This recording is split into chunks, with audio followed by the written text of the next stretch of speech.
학생 여러분들, 추운 겨울 날씨에 잘 지내고 있나요? 이제 입춘도 지나고 봄이 우리 앞에 와 있지만 날씨는 아직도 엄동설한이에요. 그러나 날씨가 추우면 추울수록 봄은 우리 곁에 성큼 다가와 있습니다. 지난 시간에는 예수님의 눈물이라는 제목으로 말씀을 생각해 보았습니다. 왜 예수님께서 눈물을 흘리셨을까요? 그것은 죽음의 쇠사슬에 매어 일평생 죄의 종노릇만 하다가 결국에는 지옥에 던져지는 우리들의 모습을 보면 너무나 가슴이 아파서 우신 것입니다. 부활이요 생명이신 예수님은 이제 죽음의 권세 앞에 힘없이 죽은 나사로를 살리기 위해 무덤으로 가셨습니다. 그의 무덤은 굴로 되어 있었는데 큰 돌이 그 입구를 막고 있었습니다. 예수님은 그 돌을 옮겨 놓으라고 말씀하셨습니다. 그러자 마르다가 예수님 말을 가로막고 나섰습니다. 39절, 주여, 죽은 지가 나흘이 되었으며 벌써 냄새가 나나이다. 이것은 사람들의 일반적인 상식으로 볼 때 틀린 말이 아닙니다. 그는 지금 이미 죽어 부패하고 있는 마당에 무덤 입구를 열어서 도대체 어떻게 하자는 것입니까? 하고 말하고 있는 것입니다. 내 오라버니를 다시 살리겠다는 예수님의 말씀을 믿지 않는 것입니다. 사실 지금이야 사람이 죽으면 냉동고에 보관하여 냄새가 나지 않지만 덥고 습한 중동 날씨에는 하루만 지나도 악취가 나기 마련입니다. 그런데 벌써 죽은 지 나흘이 지났습니다. 아마 시체 곁에 가면 심한 악취로 인해서 곁에 서 있을 수가 없을 것입니다. 합리적인 사고는 언제나 믿음과 하나님의 역사를 방해합니다. 그리고 하나님의 영광을 가립니다. 지금 마르다가 바로 인간적인 계산으로 하나님의 역사를 방해하고 있는 것입니다. 오늘은 나사로야 나오라 제목으로 말씀을 나누겠습니다. 첫째, 나사로야 나오라. 우리 인간들의 이성적인 생각은 우리가 하나님 앞으로 나아가는데 큰 걸림돌이 될 수가 있습니다. 하나님에 대한 우리의 믿음이 생각과 감정에 의해서 결코 제한을 받아서는 안 됩니다. 인간적인 계산으로 하나님의 일을 생각하는 사람은 하나님의 일을 가로막습니다. 어찌 하나님이 인간과 같은 생각을 하고 일하시겠습니까? 그러나 어리석은 인간들은 하나님이 나의 생각대로 일하시는 줄 착각하고 삽니다. 예수님은 이러한 생각을 가지고 있는 마르다를 꾸짖으셨습니다. 40절, 예수께서 이르시되 내 말이 내가 믿으면 하나님의 영광을 보리라 하지 아니하였느냐 하시니, 이 말씀에서 우리는 예수님이 왜 내 말을 내가 믿지 않느냐, 왜 내가 한 말을 의심하느냐 하고 추궁하시는 인상을 받게 됩니다. 드디어 예수님의 명령에 무덤 입구를 막고 있던 돌이 옮겨졌습니다. 무덤이 열린 것입니다. 그때 예수님은 하늘을 향해 감사의 기도를 드렸습니다. 41절, 돌을 옮겨 놓으니 예수께서 눈을 들어 우러러 보시고 이르시되 아버지여 내 말을 들으신 것을 감사하나이다. 예수님은 하나님 앞에서 감사의 기도를 드린 후에 내가 왜 나사로를 살리기를 원하는지 그 이유를 밝히 말씀하셨습니다. 42절 항상 내 말을 들으실 줄을 내가 알았나이다. 그러나 이 말씀 하옵는 것은 둘러선 무리를 위함이니 곧 아버지께서 나를 보내신 것을 그들로 믿게 하려 함이니이다. 둘러선 무리들로 하여금 하나님께서 예수님을 세상에 보내신 것과 예수님이 부활이요 생명이신 것을 세상이 믿도록 하기 위해 나사로를 살리신다는 것입니다. 주님은 감사의 기도를 마치자마자 무덤을 향해 큰 소리로 말씀하셨습니다. 나사로야 나오라. 정말 굉장한 말씀입니다. 세상 무엇으로도 이 말씀의 권위를 표현할 수가 없습니다. 그러자 무덤 안으로 나사로야 나오라 하시는 주님의 음성이 메아리 쳤습니다. 잠시 후 수일을 걸친 나사로가 또벅또벅 걸어 나왔습니다. 주님은 그 수일을 풀어주어 자유롭게 다니게 하라고 명령을 하셨습니다. 주님은 나사로에게 생명을 주셨을 뿐만 아니라 자유도 주신 것입니다. 그렇습니다. 우리들에게 생명과 자유를 주실 수 있는 분은 예수밖에 없습니다. 예수님은 나사로를 살리심으로써 자신이 부활이요 생명이심을 증명하셨으며 며칠 후 그 자신이 십자가에 죽으시고 다시 사흘 만에 부활하실 때 하늘의 별과 같이 무수한 성도들이 천사의 나팔 소리를 듣고 무덤에서 일어날 것을 가르쳐 주셨습니다. 둘째, 선택된 모델 나사로. 이런 의미에서 나사로의 부활은 선택된 모델이었습니다. 반복해서 여러 번 똑같은 모델을 만들 필요가 없습니다.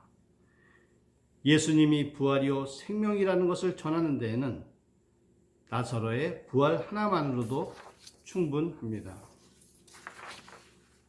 예수님 역시 마찬가지입니다.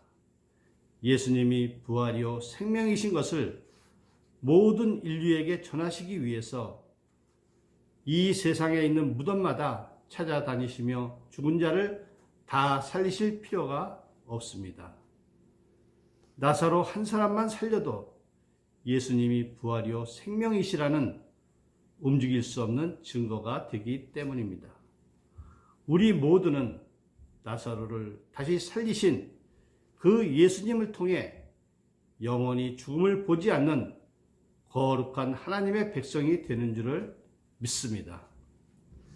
고린도전서 15장 57절 우리 주 예수 그리스도로 말미암아 우리에게 승리를 주시는 하나님께 감사하노라. 예수님의 승리가 곧 나의 승리입니다.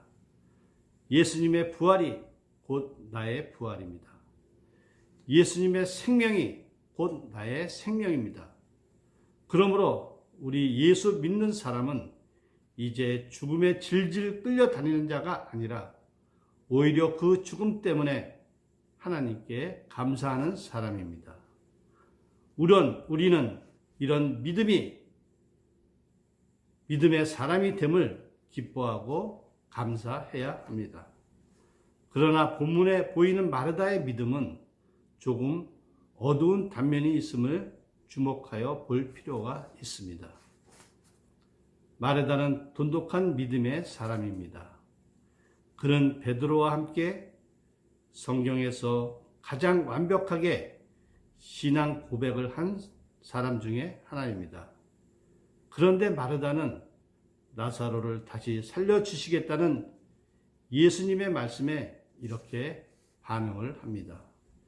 24절 마르다가 이르되 마지막 날 부활할 때에는 다시 살아날 줄 내가 아나이다.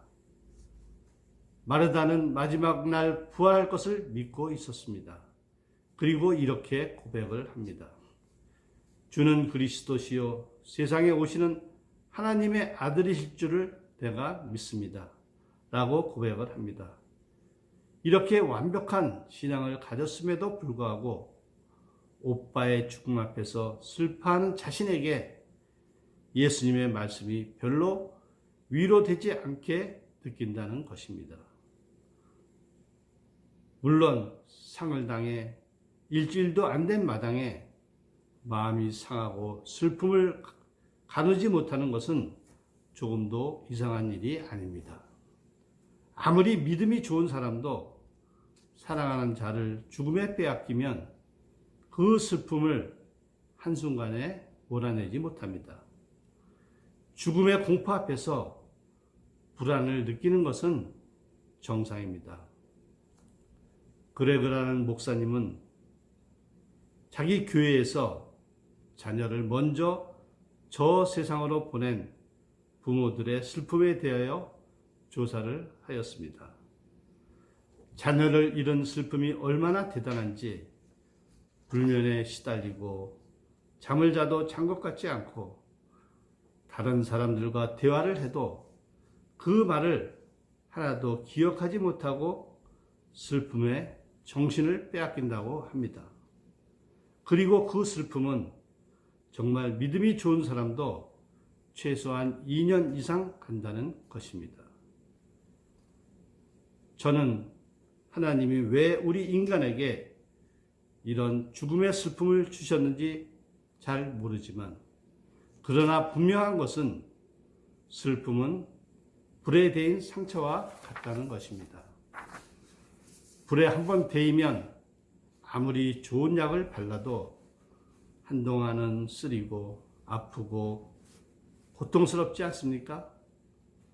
상처와 통증은 시간이 지나야 가라앉고 회복될 것입니다.